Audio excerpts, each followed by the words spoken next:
Hello, কেমন আছেন সবাই? ভ্যারাইটি অফ লাইফ থেকে আমি মুনমুন আপনাদের সাথে আরও একবার চলে এলাম একটা রান্না নিয়ে। এটা কি আপনারা কি চেনেন? কেউ বলেন তো এগুলো কি? এটা হচ্ছে কাঁচা কাঁঠাল, আবার অনেকে বলে এঁচড়। তো কে কে কাঁচা কাঁঠাল খান, কিভাবে খান, কেমন করে খান সেটা আমাকে কমেন্ট করে জানাবেন।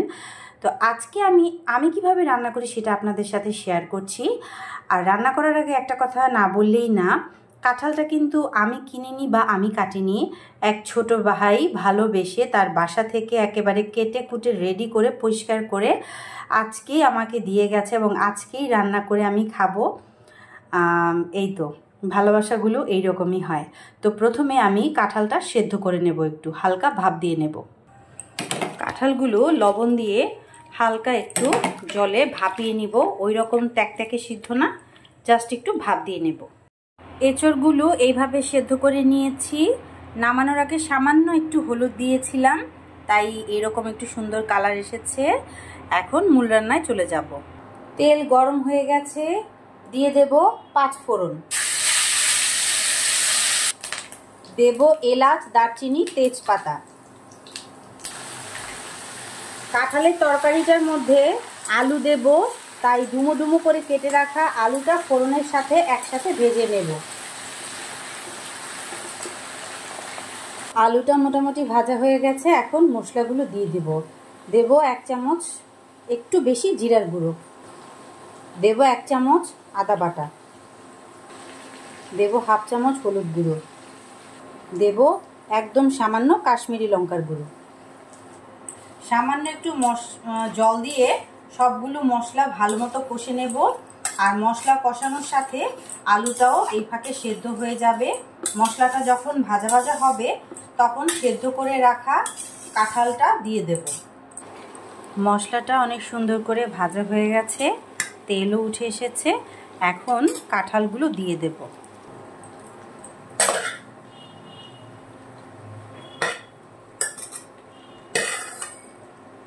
কাঁঠালগুলো সব মশলার মধ্যে দিয়ে দিচ্ছি, সেদ্ধ করে রাখা কাঁঠালগুলো এখন সুন্দর মতো মিশিয়ে নেব। আস্তে আস্তে ভালো মতো মিশিয়ে নেব।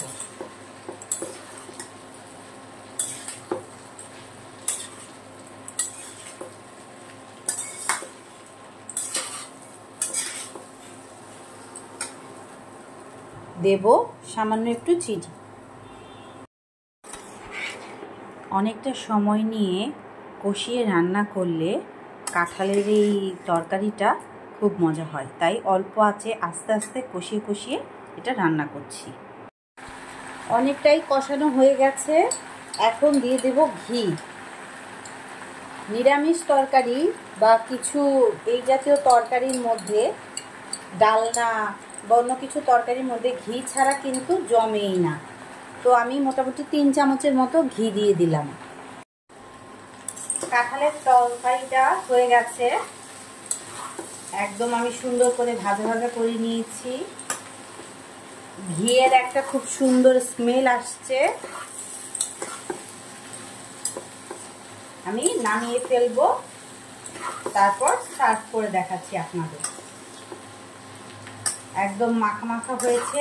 এই তরকারিটা এইরকমই মাখা মাখা হয়, খেতে খুব মজা হয়। আপনারাও রান্না করে খাবেন।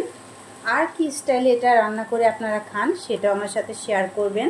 এটা মাংসের স্টাইলেও রান্না করে খাওয়া যায়, এছাড়া অন্য কোনো স্টাইলেও যদি খাওয়া যায় সেটাও আপনারা আমার সাথে শেয়ার করবেন। আমি সার্ভ করছি। এঁচড়টা আমি সুন্দর করে নামিয়ে নিয়েছি। ঘি তো আমি রান্নার সময় দিয়েছি, 2 বার করে ঘি দিয়েছি। তো এটা একদম খাওয়ার জন্য প্রস্তুত হয়ে গেছে। তো এইভাবে আপনারা রান্না করে খেয়ে দেখতে পারেন।